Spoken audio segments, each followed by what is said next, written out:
So yeah, I'm Jeremy Pritchard. I'm the Director of Education for College of Life and Environmental Sciences in Birmingham, and I'm a plant biologist. And what we were hoping was, at this point, we'd all be able to wander around and network in the sunshine. It's a lovely sunny day here in Birmingham, and show you some of the facilities on campus and beyond.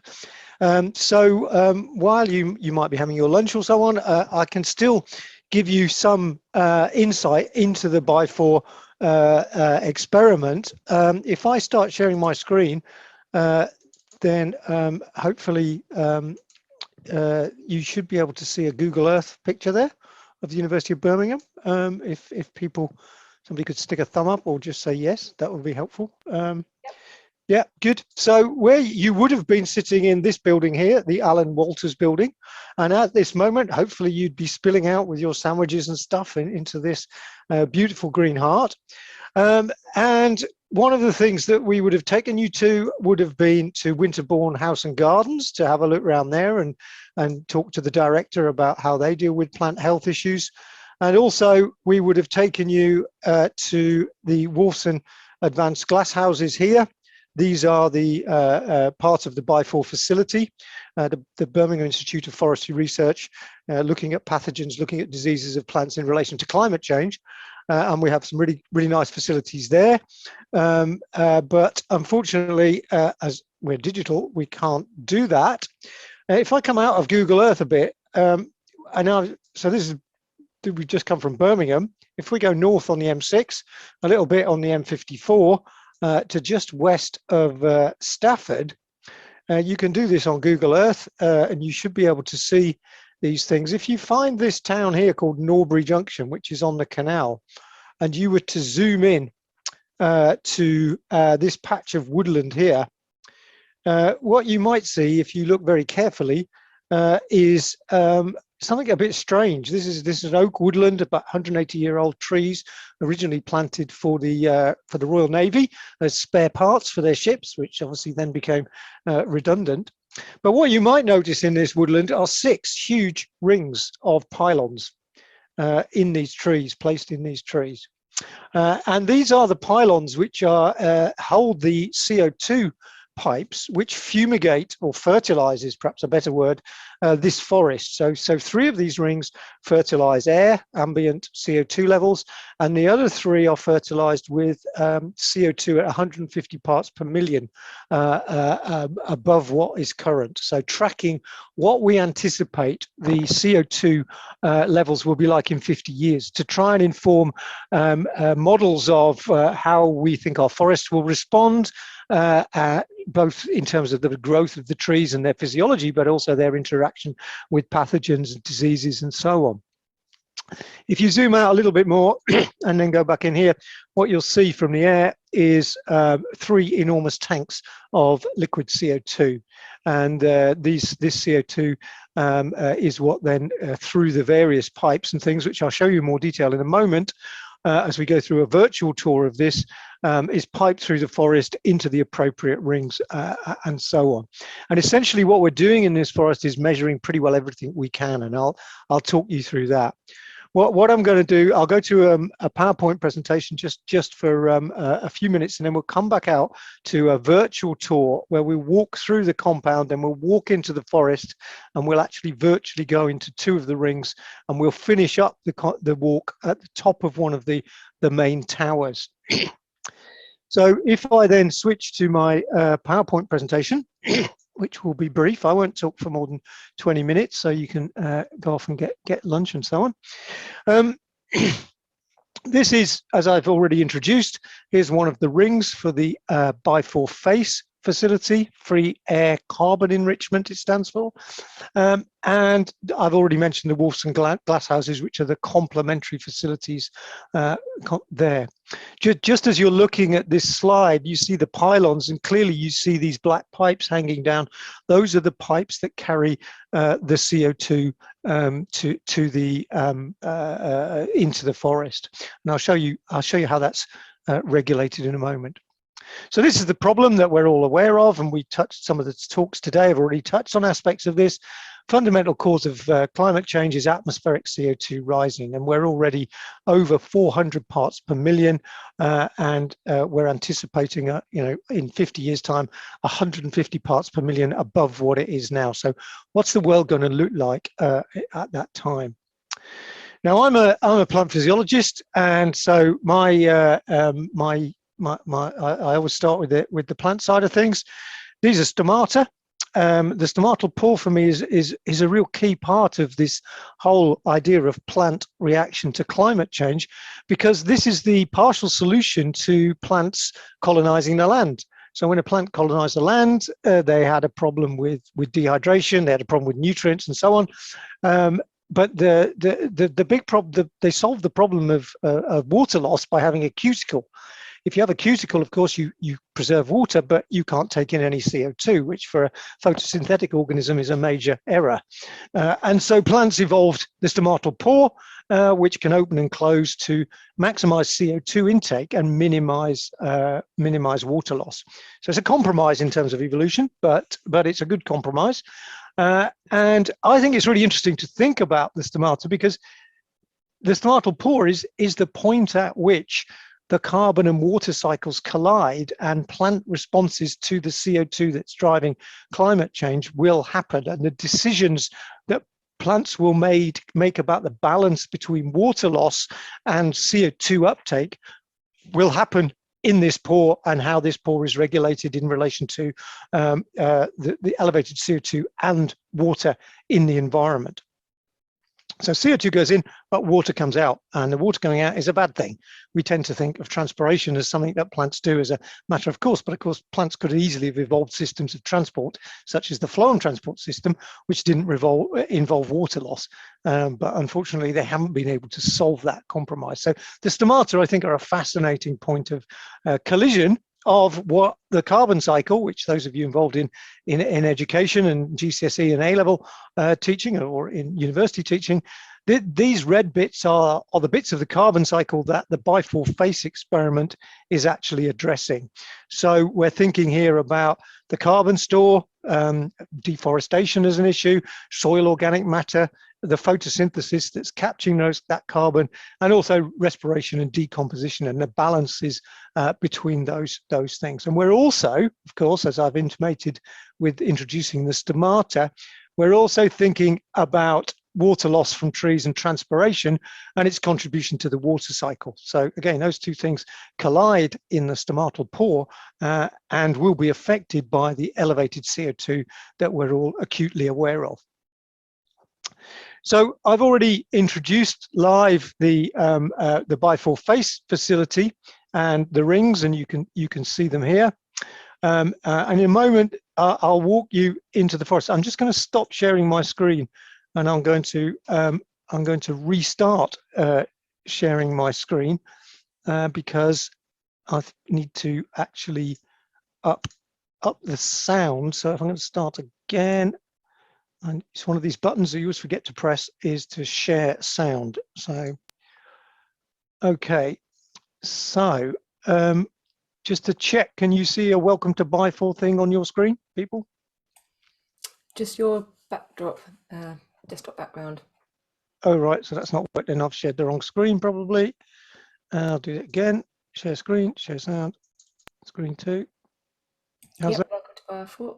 Yep, good stuff. So this is a website which is freely publicly available, and I will put the link in the chat at some point. Oh, there's the chat. I can never find the chat when I'm sharing my screen. So those of you who want to have a look at this and use these resources, these are freely available. And one of the things that I would like is input from people about what other resources we can provide. So what I'm going to do in a minute is walk you through a live walkthrough of the BIFoR face facility that you've seen from the air. We're going to go through the main compound, see the CO2 tanks, go into a couple of rings, and finish on the central pylon. This is the 360. It's designed in a thing called ThingLink, and it allows us to be quite flexible in how we put the whole thing together. Up there, there's a very nice pub that you can go for lunch. And if you had if you want to go to this subsequently, if you have VR headsets or your phone allows you to do the VR 3D stuff, you can walk through this with a VR headset on, which is quite spectacular. So this is the main compound. This is where the PhD students eat their sandwiches if it's raining. These are the CO2 tanks. This is the main nerve center where all the computer control of the CO2 is. And we'll just go into the CO2 compound, and these basically the liquid CO2 has to be made into a gas. It has to be warmed up, and these fans do that, and then it's pumped out into the forest and regulated, as you'll see shortly. If I just click on this, hopefully you'll get a short video storage tanks we've got here from Nick, the chief technician. And it's stored at minus 20 degrees centigrade, 20 bar pressure. This carbon dioxide needs to be reduced in pressure before we can send it to the forest. So the first thing is we're going to take the liquid carbon dioxide, warm it up and expand it, so it then goes from liquid into gas. It comes from our liquid to gas evaporators in through an electric superheater, which is now raising the temperature up to 60 degrees centigrade. Pressure reduced again, and then it goes down to 15 bar, and we're now at 36 degrees centigrade. It then goes into our distribution system where it's distributed up to each of the array plots. Okay, so I'll stop sharing that and then go back to the thing link. So the CO2 in here, we've got 120 tons stored, which is roughly enough for 5 days. So you can imagine windy days are worst because we use more. When we first set this up, the CO2 was relatively cheap. Now it costs us about 3.6 million a year for CO2. You may have heard about the CO2 shortage from the perspective of beer. While we like a beer, it's actually more serious for us to keep that CO2 flowing into the forest, because obviously in an experiment like this, which is supposed to run for 10 years, any hiatus will obviously seriously affect your results and the generation of results on what is a long-term project. So now we're going into the forest, and what I thought it would be nice showing you again is another little video of how these pylons were put into the forest. They were put in by helicopter to avoid disturbing the site as much as possible. So hopefully, and I don't think there's any sound on this, so, and I won't run the whole 3 minutes, but so what you'll see is there's the woodland, and obviously we don't want to disturb the thing that we're going to measure. So instead of concrete pylons, they screw these things into the ground onto which the pylons will go, so that the thing can be taken out and leave virtually no mark. So there's no concrete here. And about a mile away, these are the pylons, and this is a shot from the helicopter of the pylons being picked up and then dropped into the forest. And this is the bit where I really worry about the technicians pinching their fingers. Those of you who've ever fixed your bike and pinched your fingers, this is a little bit more serious. So they're now flying into one of the rings. You can see the rings aren't exactly round because they have to insinuate themselves around these 180-year-old trees.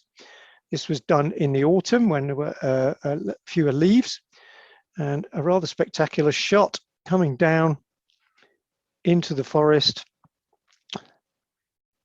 And this is where you really see the technical ability of these technicians. This was a German firm who did this.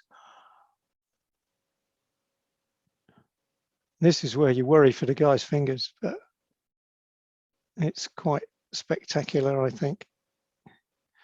I wish I had a spanner like that.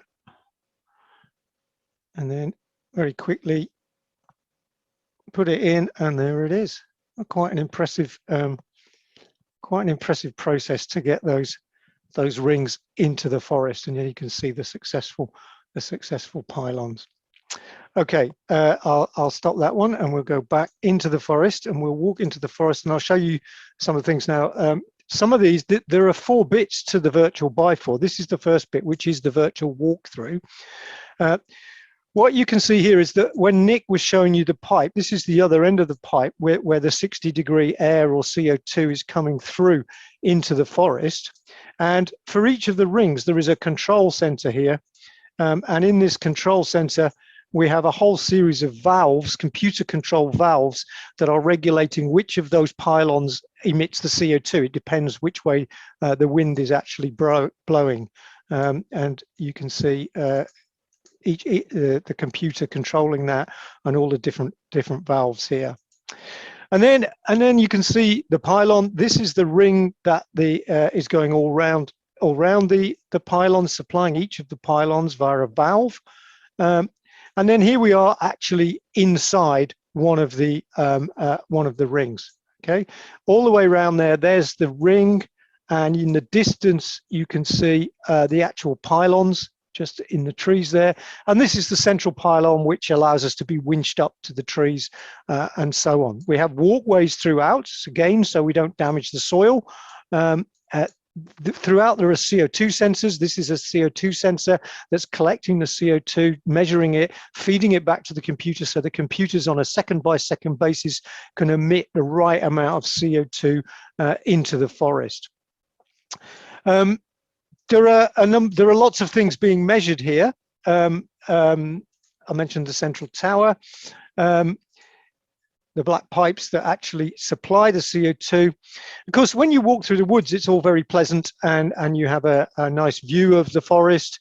But of course, from a forest's point of view, what's actually important in terms of climate change and photosynthesis is what's happening up in the canopy. So one of the most important things is to go to the top of the canopy to do the measurements. And here's a short video of actually me going up to the top of the canopy, rather excitably, because it was very exciting, up to the top of the canopy where the measurements had to be done. This is the top of the canopy, 35 meters from the ground. Very rarely do researchers get to go this high, but this is where the sunlight is. This is where these leaves will be the most efficient, have the most energy to do that photosynthesis. So this is where the questions have to be asked. So as we look at these trees under elevated CO2, they're now taking in more carbon, more sugar, 30% more than the ones without elevated CO2. And that's what they'll be doing in 50 years' time. We need to understand what happens to that carbon. We need to understand where it goes in order to be able to protect our trees and protect ourselves. So fantastic to be up here. This is a unique experience to be right at the top of the canopy. Hardly ever visited, hardly ever researched, but this is where the action is. This is where the impact of climate change will really happen for these trees. Okay, so that's me up a tree. You can see me hanging on for dear life there at the top of that tree. The reason I just found it's incredible to be up there. My PhD student who did quite a lot of the initial research was up there with an ergo every day in the summer for up to 14 hours measuring photosynthesis in those leaves. And she was the one that got the first paper out that showed that those trees are in fact taking in 30% more CO2, which is interesting. And of course, now then means, well, what happens to that CO2? That's what we need to know. And that's why this whole forest is tooled up for all sorts of things, because of course, as I'll talk about in a minute, the trees might grow bigger, they might capture more carbon, they might store more carbon, which potentially is a good thing.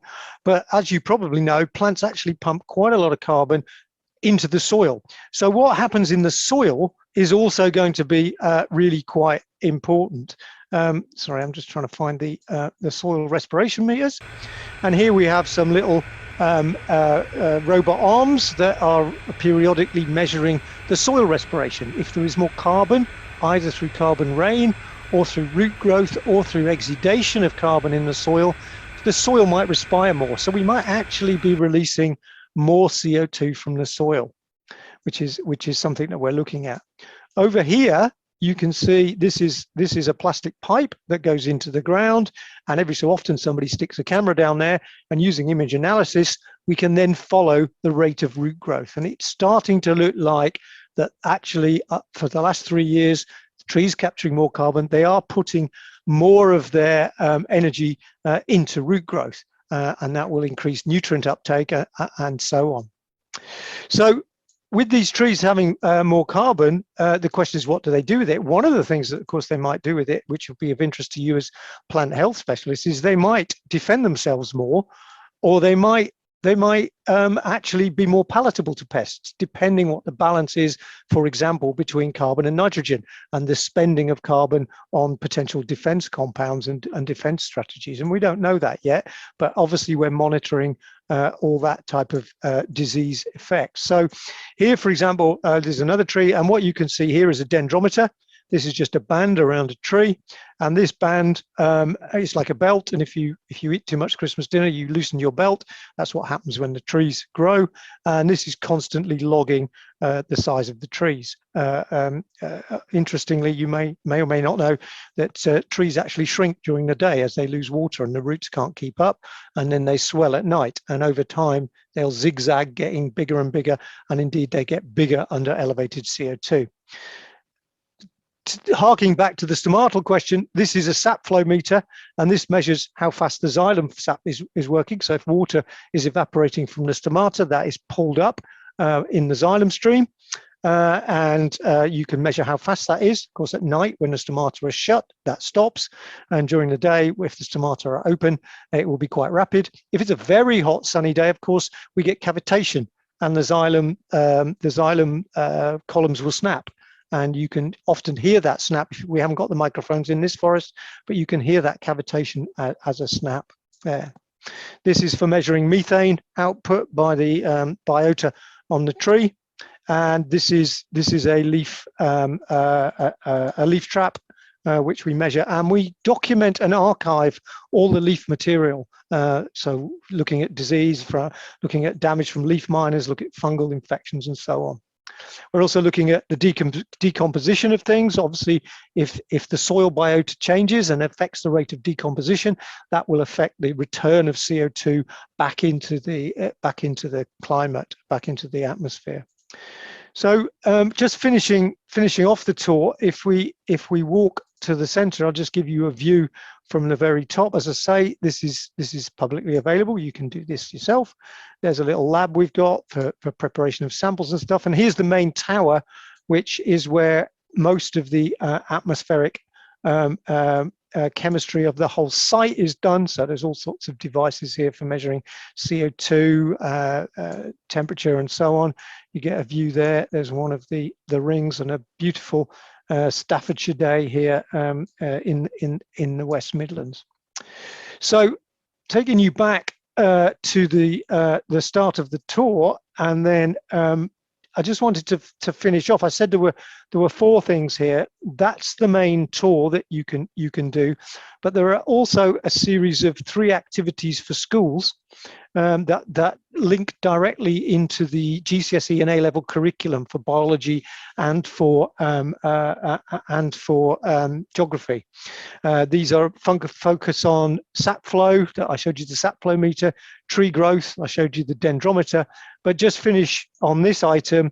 One of the GCSE questions that I'm sure you're aware of is fungal growth on leaves. It's one of the things in the biology GCSE curriculum. And here there's an exercise using the leaf traps where students can collect data, in this case on sycamore black tar spot, which is an interesting fungus that actually gets in through the stomata, and actually using fusicockin opens the stomatal pore even if they're shut, which is a devious and clever trick.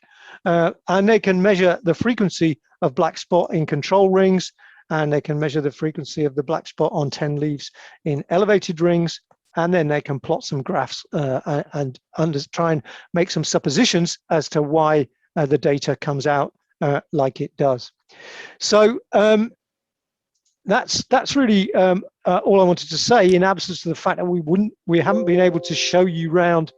We haven't been able to show you around the facility, but it is there. And hopefully these are some of the things that I've shown you. This was obviously in case my internet connection went down. And there's the final bit that I've just shown you, the schools liaison activity.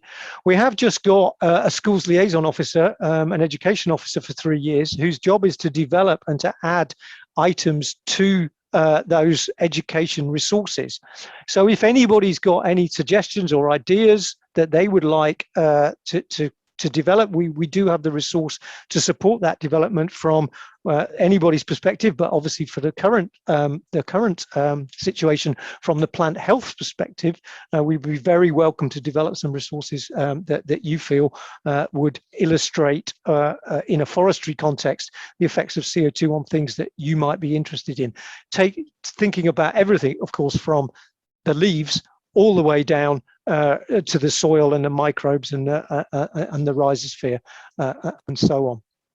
So thank you to those of you who stayed on to have your lunch with me. I hope that was useful. Wasn't as good as actually being together on campus, but hopefully that was enjoyable and informative. And as I say, happy to take any questions now or in the future on how best to take that forward from your perspective. Thank you very much.